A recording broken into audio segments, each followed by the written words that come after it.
Halo, selamat pagi anak-anak. Jumpa lagi hari ini bersama Ibu Ana. Materi kita untuk pertemuan pertama yaitu tentang matematika. Nah, anak-anak, hari ini kita belajar materi terakhir dari bab 1 yaitu bilangan bulat, di mana materi hari ini yaitu menyelesaikan masalah sehari-hari dengan bilangan bulat. Nah, topik atau inti dari materi kita hari ini adalah gimana sih cara kita menyelesaikan soal cerita yang di dalamnya itu ada bilangan bulat, tapi dalam bentuk soal cerita. Nah, cara yang harus diperhatikan untuk menyelesaikan permasalahan sehari-hari adalah sebagai berikut, atau cara yang harus kita ketahui dulu sebelum kita menyelesaikan soal cerita yang berkaitan dengan bilangan bulat. Yang pertama, kita harus mencermati dulu inti dari cerita atau pernyataan pada permasalahan. Kita harus paham dulu anak-anak untuk yang pertamanya, inti dari cerita tuh apa sih? Awalnya cerita itu kayak gimana? Pertengahannya kayak gimana dalam soal cerita itu? Akhirnya kayak gimana? Yang kedua, tentukan letak atau posisi setiap bilangan pada cerita atau masalah. Yang ketiga, tentukan bahwa setiap letak bilangan pada masalah merupakan bilangan positif atau negatif. Yang keempat, tentukan bentuk operasi bilangannya sesuai dengan isi masalah. Nah, anak-anak, untuk poin 2 sampai ke 4 ini, kalian harus ingat kembali materi kita yang kemarin tentang operasi hitung campuran, dimana gimana sih cara kalau kita menyelesaikan soal operasi hitung campuran, mana yang didahuluin, mana yang diutamain kerjanya, seperti itu. Semoga Ibu harapkan semoga kalian masih mengingat materi ini, karena baru juga kemarin dijelasin sama Bu Ana. Kalau masih kurang paham tentang soal operasi hitung campuran, silakan kalian buka lagi YouTube-nya Bu Ana. Kalian silakan mencari judulnya, di situ udah jelas. Silahkan kalian menyimak lagi biar kalian lebih paham ketika menyelesaikan soal cerita yang ada kaitannya dengan operasi hitung campuran pada bilangan bulat. Oke, ini adalah pengertian bilangan bulat yang sengaja Ibu Ana cantumkan. Ibu rasa kalian udah ngerti, udah paham. Kalau belum, Ibu bacain buat kalian semua. Dimana bilangan bulat itu adalah anak-anak bilangan yang ada terdiri dari angka 0 atau bilangan 0, dan juga ada bilangan positif, ada juga bilangan negatif. Nah, bilangan bulat itu bukan pecahan anak-anak, jadi 1/2 itu bukan bilangan bulat. Bilangan bulat itu adalah 0, 1, 2, 3, min 1, min 2, min 3, dan seterusnya. Oke anak-anak, kita langsung saja pada contoh soalnya. Soal nomor 1, seekor lumba-lumba sedang berenang pada kedalaman 8 meter di bawah permukaan laut. Lumba-lumba itu melompat sampai ketinggian 20 meter di atas permukaan laut. Berapa ketinggian lompatan lumba-lumba tersebut? Nah, anak-anak, seperti langkah penyelesaian yang sudah Ibu bahas pada slide sebelumnya, yaitu dimana yang pertama adalah kita harus mencermati dulu inti dari soal cerita ini. Yang pertama, lumba-lumba berenang pada kedalaman 8 meter di bawah permukaan laut. Di bawah permukaan laut 8 meter si lumba-lumbanya sedang berenang. Kemudian lumba-lumba ini meloncat setinggi 20 meter di atas permukaan laut. Nah, dari kedalaman 8 meter ini si lumba-lumba loncat melewati permukaan laut setinggi 20 meter. Nah, yang ditanyakan adalah berapa ketinggian lompatan lumba-lumba tersebut. Ayo kita lihat bersama anak-anak. Nah, ini ada gambarnya. Yang pertama, si lumba-lumba ini lagi renang ya anak-anak. Ini permukaan laut, dia di bawah permukaan laut sedalam 8 meter. Setelah itu, dia meloncat melewati permukaan laut ini setinggi 20 meter. Nah, berapa ketinggian lompatan lumba-lumba itu? Nah, kedalaman di bawah permukaan laut kita gunakan nilai min atau minus. Jadi dia min 8 meter dari permukaan laut. Ketinggian di atas permukaan laut bernilai positif, berarti dia di sini positif 20 meter. Oke. Untuk menghitung total ketinggian lompatan, maka tinggi akhir dikurangi dengan tinggi awal. Berarti 20 plus 20 dikurangi min 8. Nah, gimana sih penyelesaiannya anak-anak? Di sini sudah ada 20 dikurangi dalam kurung min 8 sama dengan ketika min ketemu min atau negatif kurang negatif seperti ini anak-anak, atau tanda kurang bertemu sama min seperti ini, berarti dia berubah menjadi positif. Jadi langsung aja 20 ditambah 8, hasilnya adalah 28 meter ya. Nah, jadi ketinggian lompatan lumba-lumba tersebut adalah 28 meter. Nah, sampai sini kalian udah paham kan anak-anak? Ibu lanjut lagi soal berikutnya. Dery memiliki 8 kelereng, Arman memiliki 12 kelereng, dan Sandi memiliki 19 kelereng.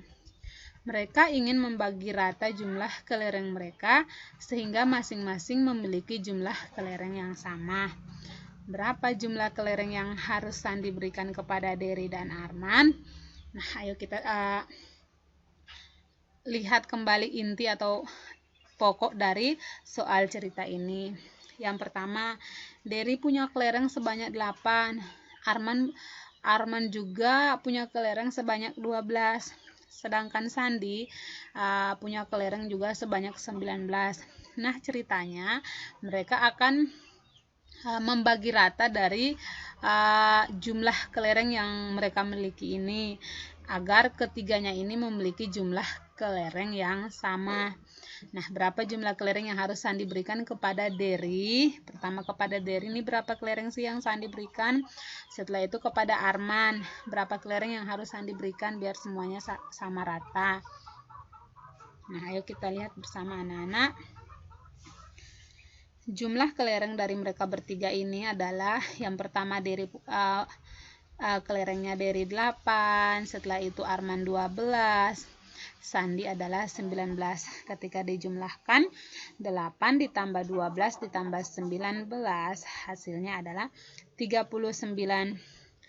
Nah, jika ingin dibagi rata maka jumlahnya 39 dibagi 3, karena 3 ini adalah si 3 orang ini, Dery, Arman, dan Sandi. Nah, 39 kelereng ini ketika dibagi 3 hasilnya ada 13. Jadi ketiga orang ini harus memiliki jumlah 13 buah kelereng biar semuanya sama rata. Nah, agar kelereng Dery menjadi 13, dari kelereng Dery yang tadi 8 ini menjadi 13, maka si Sandi harus memberikan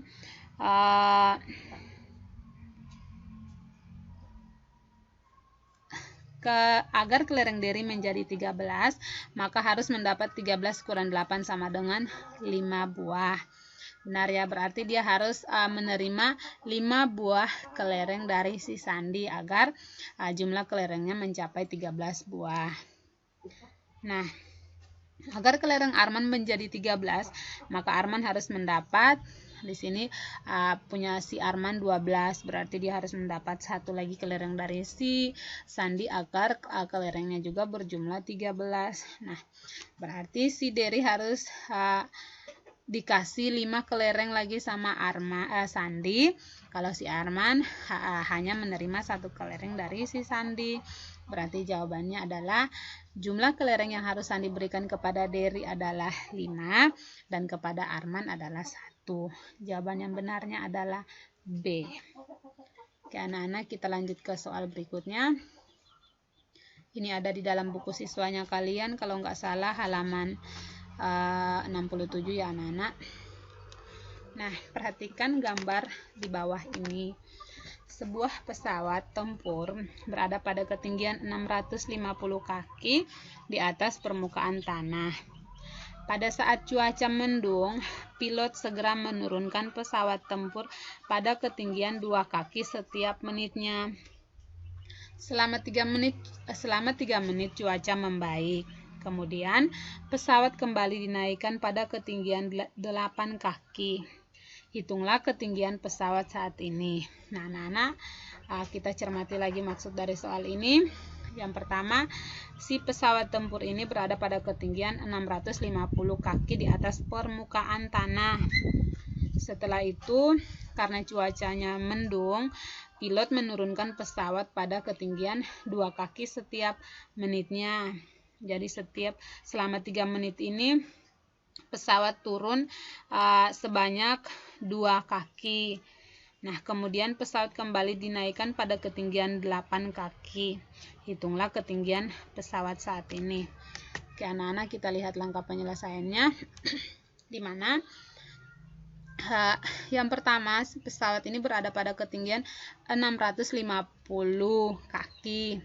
Kita kurangi dengan 2 kaki selama 3 menit. Berarti kita kurangi dengan 2 dikali 3 ditambah pesawat kembali dinaikkan pada ketinggian 8 kaki setelah 3 menit ini, berarti kita tambahin 8.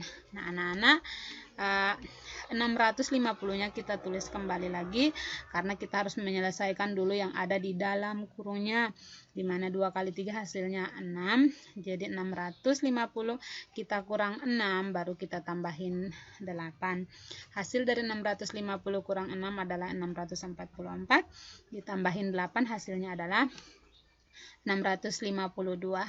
Jadi, ketinggian pesawat terbang 652 kaki di atas permukaan tanah. Oke, anak-anak, kita lanjut kepada contoh soal yang terakhir. Ini juga ada di buku siswanya kalian.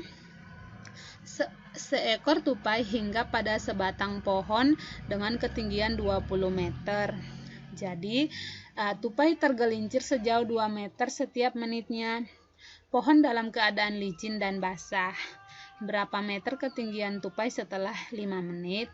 Nah, yang pertama, tupai ini dia berada di ketinggian 20 meter pada pohon ini, pada sebatang pohon. Nah, si tupai tergelincir ini sejauh 2 meter setiap menitnya. Nah, karena pohon ini dalam keadaan licin dan basah. Pertanyaannya adalah, berapa meter ketinggian tupai setelah 5 menit? Oke, anak-anak, kita selesaikan bersama-sama. Posisi ketinggian tupai mula-mula 20 meter. Lintasan tupai tergelincir 2 meter setiap menitnya. Tupai selama 5 menit berada pada ketinggian titik-titik. Nah, kita tulis dulu mula-mula si tupai ini 20 meter di atas pohon. Jadi 20 dikurangi 2 kita kalikan dengan 5. 2 meter setiap 5 menit. Sama dengan seperti biasa, anak-anak, kita kerjakan dulu yang ada di dalam kurungnya. Jadi 20-nya kita pindahin, kita kurang dengan 10, hasil dari 2 dikali 5. Jadinya 20 dikurang 10, hasilnya adalah 10. Jadi ketinggian tupai setelah tergelincir adalah 10 meter dari permukaan tanah. Nah, dari keempat soal ini Ibu harapkan kalian sudah paham ya, anak-anak. Karena kalian akan mengerjakan 3 aja latihan soal. Soal cerita sudah Ibu buat di slide ini, silahkan dicatat. Setelah itu dikerjakan menggunakan langkah penyelesaiannya atau cara kerjanya. Dan kalian harus ingat, anak-anak, setelah kalian mengerjakan 3 latihan soal ini, kalian akan mengikuti ulangan harian bab 1, yaitu tentang bilangan bulat. Nah, ketiga soal ini silahkan dicatat, anak-anak, agar kalian nggak nanya lagi di grup WA ya, Bu Ana mana soalnya, karena soalnya sudah Ibu buat langsung di video ini. Ini campuran soal yang Ibu ambil dari buku guru juga sumber yang lain, jadi mohon dicatat aja ya, anak-anak. Oke, itu aja dari Bu Ana untuk hari ini. Terima kasih sudah menyimak videonya dengan baik. Good luck untuk mengerjakan latihan soalnya. Sampai jumpa anak-anak.